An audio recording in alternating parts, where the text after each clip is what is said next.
today we've seen two important reports coming out, the health of the NEM and the directions paper for market design from the ESB. And in summary, good news that we're seeing significant reductions in electricity prices as we see significant reductions in emissions, 25% since our baseline year of 2005. But there's more work to be done if we're going to continue to see that, and in particular we need balance between the record levels of investments we're seeing in solar and wind alongside dispatchable, flexible generation, changes to the rules and to the grid that ensure we have the power when we need it. We have reliable, affordable generation, and that means balance. It means a balance between the solar and wind as well as the new projects that the government's investing in, like Snowy, Battery of the Nation, Marinus Link, as well as investments coming from the private sector. And that balance is what will continue to see the very good outcomes we're seeing in this report. We continue to see improvement, but as the ESB rightly points out, there's much work to be done. Initiatives like the Retailer Reliability Obligation, the Grid Reliability Fund, Underwriting New Generation Program, all of these are directed to making sure we get that balance, but there'll be more work to do during the course of this year to drive down prices, keep the lights on and keep emissions coming down. Minister, it's Melissa from ABC here. Should Australians be worried about their electricity supply?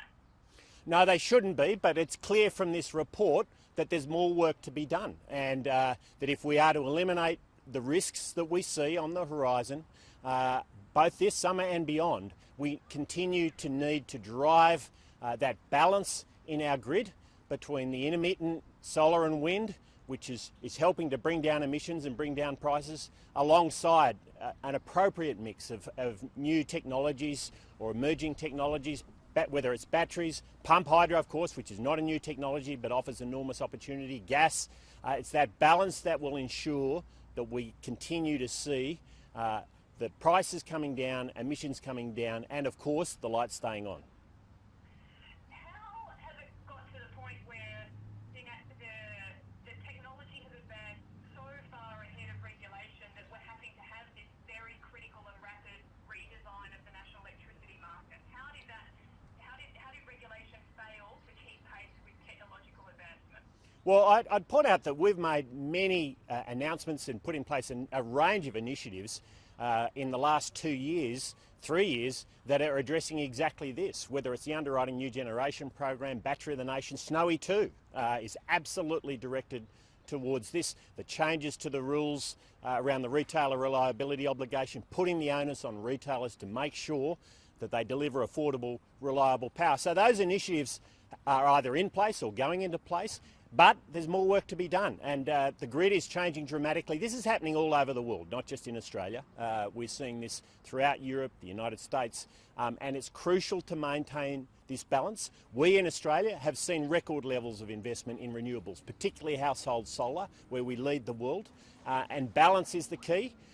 Balance will be the answer, and balance will give us that affordable, reliable generation as we ensure that prices and emissions continue to come down. I've just got two more quick energy ones, sorry. You mentioned the Retailer Reliability Obligation. The ESB is pretty clear that most of the feedback it's had on that is that it's cumbersome, that it's really just incentivising energy retailers to manage their financial risk rather than actually leading to investment in infrastructure, and it's not really clear if it's effective yet. Do you think this work better, or do you need to rethink whether the RRO is good policy? Well, it's only just gone into place, so it's important we continue to assess its effectiveness over the coming months and years, but it's also clear that it will may need some refinement, and that's something that we are absolutely looking at through this directions paper. The ESB is looking at. We've made refinements to it already and will continue to as necessary, but the objective is clear, and this is the important thing. We have to have that reliability, that affordability as we bring down emissions.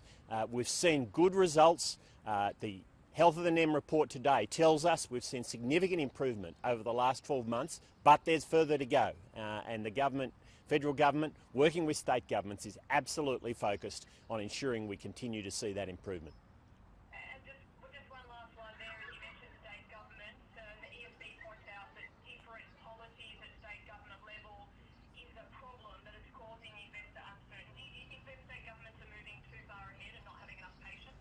Well, I'd encourage all state governments to work closely with the ESB and the federal government on this market design. I mean, these changes that the ESB is looking towards, the areas that it's focusing on, are the areas that will deliver that affordable, reliable, sustainable energy that we want as a country, that we need as a country, that's crucial for manufacturing jobs, that's crucial for helping people to make ends meet, and that is going to continue to be our focus. We'll work closely with state governments through the National Cabinet process, which is of course applying to these changes as to so many other across this nation at this time. We want to see them working with us to get those outcomes. I think we can. We're making good progress. It's clear there's further to go. I'm confident we can get there. Minister Emma from 9 News, just on the reliability aspect, how can you guarantee reliability for consumers? As you said, there was more work to be done with this issue that's likely to take years. Well, there's a lot of work still to be done, and we've put in place the retailer reliability obligation. We're committing to new, firm, reliable generation, like Snowy 2, like gas generators as necessary, to replace any major generators leaving the market. I mean, these are commitments we've made, but there need to be further changes, as the ESB points out. And our commitment to the Australian people is we'll work with state governments, we'll work with the private sector to ensure that we continue to see that those good developments we see in this report today, but we know there's work to be done. We've rolled our sleeves up, we're doing that work, and we will continue to. This is important for all Australians. It's important for manufacturers, it's important for consumers, and that's why it's a focus for the federal government. Just on another issue, what's the government's view on the impending release of Abu Bakar Bashir in Indonesia on Friday? Well, obviously this is distressing for many of those families that, of course, have been affected by those tragic events some years ago. It is completely understandable that they would feel quite distressed by this situation. This is a matter for the Indonesian government. We have expressed our concerns about the situation and will continue to, but I do feel for those families because it does bring back those extraordinary events that we all remember so well, and the tragedies that unfolded. You said you've expressed your concerns. Can you outline what communication you've had with Indonesia? Well, no, the government has expressed its concerns to the Indonesian government on this issue, and I'll leave any further comments on that to the relevant ministers. Will Australians be safe in Bali after his release? Yeah, we're assured that there will. There's been no change on that issue, and it's important we continue to obviously monitor the situation. But I think the main issue here is concern for those who were affected and the distress that this causes, and that's completely understandable. Regional tourism operators, hoping to make the most of this summer, have been pretty frustrated at the reintroduction of hard borders. Are you and the government satisfied with the approaches being taken by the different states at the moment? Well, it's an understandable concern. We share concerns about the closure of borders. Of course, these are matters for state governments. Ultimately, they make these decisions, but we'll continue to express our objective, which is to keep Australia as open as we possibly can, to ensure that flow of business to those small businesses, for instance, down on the south coast, near to where I am now, the New South Wales south coast, that they continue to see that improvement in business conditions. I know they have been seen, and it's important state governments keep this in mind as they make decisions about borders. Decisions about borders, importantly, should focus on health issues, but they also need to focus on livelihoods and making sure that those who have been affected, and we've seen on the south coast, not far from here, just a year ago, of course, the extraordinary impact of the bushfires, and now, of course, we're seeing the extraordinary impact of the pandemic. I know that down there they were seeing vast improvement in conditions prior to these border closures. It has had an impact. I've spoken to a number of operators and I'm very conscious of that.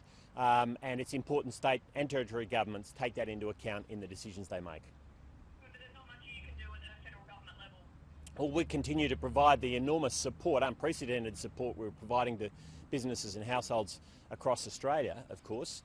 And that's an important part of the role of the federal government. State borders are a matter for states, but we'll continue to express our concern that the livelihoods of particularly small businesses in those states and tourism operators in those states be considered in the decisions being made by state and territory governments.